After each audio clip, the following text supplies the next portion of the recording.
Shalom, meus queridos, que o Eterno abençoe cada vida. Estamos aqui com mais uma mensagem, dando continuidade à mensagem anterior, quando nós falamos sobre o dilúvio, este grande juízo, um juízo coletivo enviado por Elohim em toda a terra. Elohim, de fato, estava vendo a conduta do homem, as ações de cada morador da terra, e ele resolveu dar um basta por causa do pecado do homem. E aqui em Bereshit, capítulo 6, versículo 6, diz que o Senhor se lamentou de haver feito o homem na terra e afligiu-se no seu coração. É um versículo que chama muito a atenção. Versículo curto, mas de grande impacto. O Senhor, o Criador, ele se lamenta de haver feito o homem. Nós lembramos lá no capítulo 1 que o Senhor criou o homem à sua imagem e semelhança, e lá no final do capítulo diz que tudo que Elohim fez era bom. E quando fala do homem, era muito bom. Mas agora há um lamento da parte do Criador, o que levou o Senhor a lamentar de haver feito o homem. O Senhor não sabia que o homem agiria desta forma, agiria em transgressão? Claro que ele sabia. Ele também sabia que ele teria que enviar o filho dele à terra para morrer em nosso lugar, passar pelo que passou, assassinado pelas mãos dos homens e derramar o seu precioso sangue. Veja que não é difícil de compreendermos este lamento do Senhor. Você imagina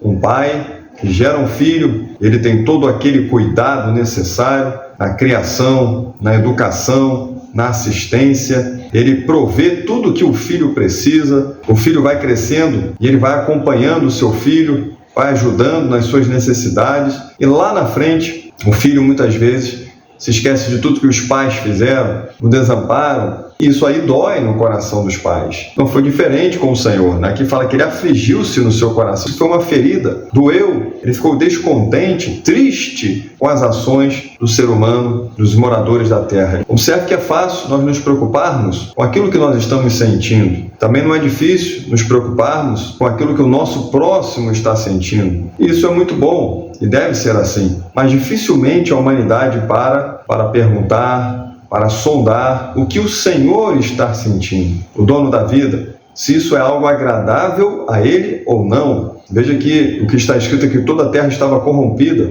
os homens corromperam a terra, o caráter foi apodrecido, estragado, e o Senhor se sentiu traído pelo homem. O homem agiu com deslealdade para com o seu Criador. Ora, o Senhor criou todas as coisas, o céu, a terra, o mar, o sol, a lua, as estrelas, e criou o homem.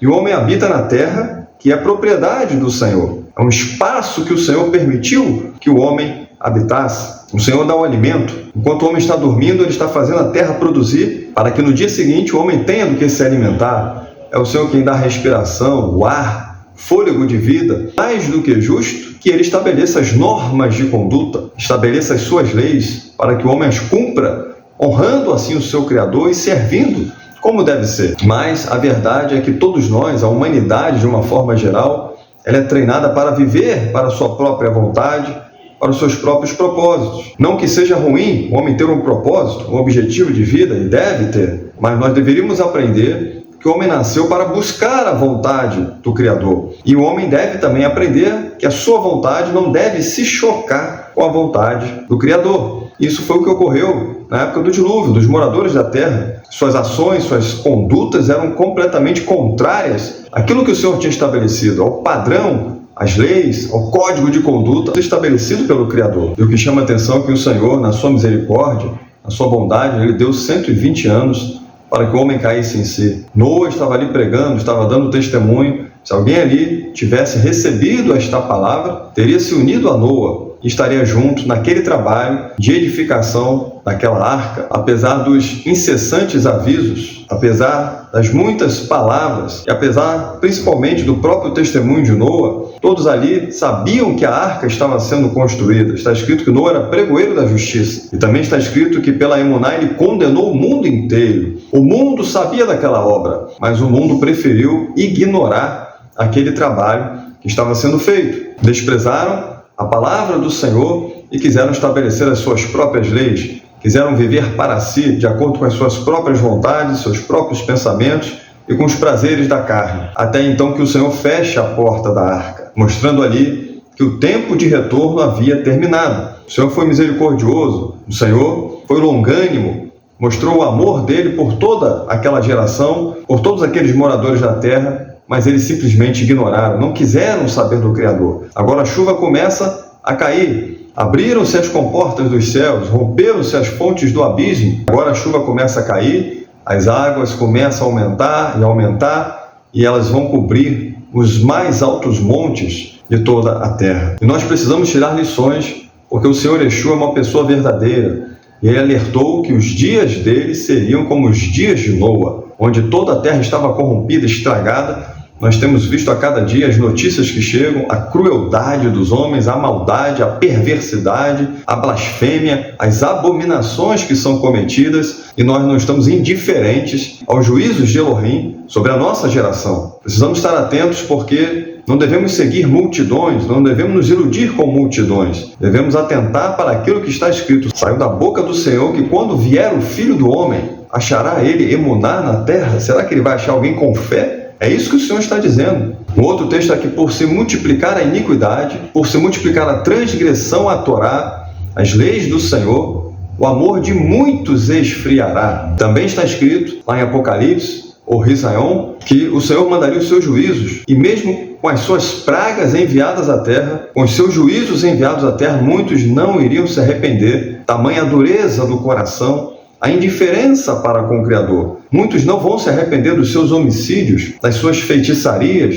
dos seus roubos. Isso está escrito, mesmo o Senhor trazendo juízo sobre a terra. Isso é para nós vermos como o coração do homem pode se endurecer para o seu Criador. Mas temos esperança porque vemos ali que nos dias de Noa, o Senhor destruiu toda a terra, todos os moradores da terra, mas Noa foi preservado. Era um homem justo, era um homem íntegro, que andava com Elohim, e assim foi em toda a geração. Nunca foram muitos aqueles que se apegaram ao Criador, se apegaram à sua palavra e o serviram de fato. Mas assim como Noa, que o próprio Elohim dá testemunho, tenho visto um justo no meio desta geração, se referindo a Noa. Para Davi, ele falou, homem segundo o meu coração. Abraham, meu amigo. Daniel, tu és homem muito amado. Shaul, mais conhecido como Paulo, ele fala, este é para mim vaso escolhido. E nós temos muitos exemplos, e o maior deles é do Senhor Yeshua, que o próprio Pai fala, este é o meu filho amado, em quem me comprazo, a ele ouvi. O Senhor Yeshua, de fato, foi o maior exemplo de homem, o maior exemplo de caráter,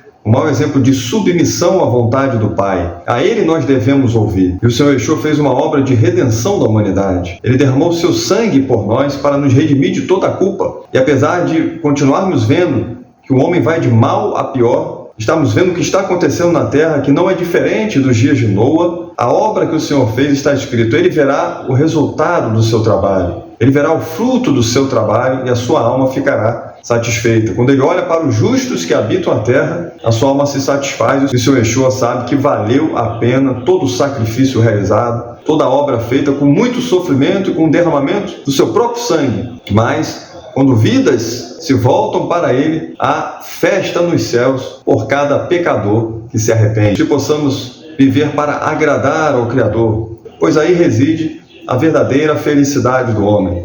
O Senhor fez uma aliança com toda a humanidade, que ele colocaria o seu arco, foi chamado de arco-íris, mas na Escritura está somente arco. Ele colocaria o seu arco nos céus para sempre se lembrar que ele não destruiria mais a terra pelas águas do dilúvio. Não quer dizer que ele não possa mandar outros juízos. Isso nós temos que estar atentos. Mas toda vez que aparece o arco nos céus, nós lembramos desta aliança que ele fez com toda a humanidade. Que o Eterno te abençoe e te guarde. Até a próxima.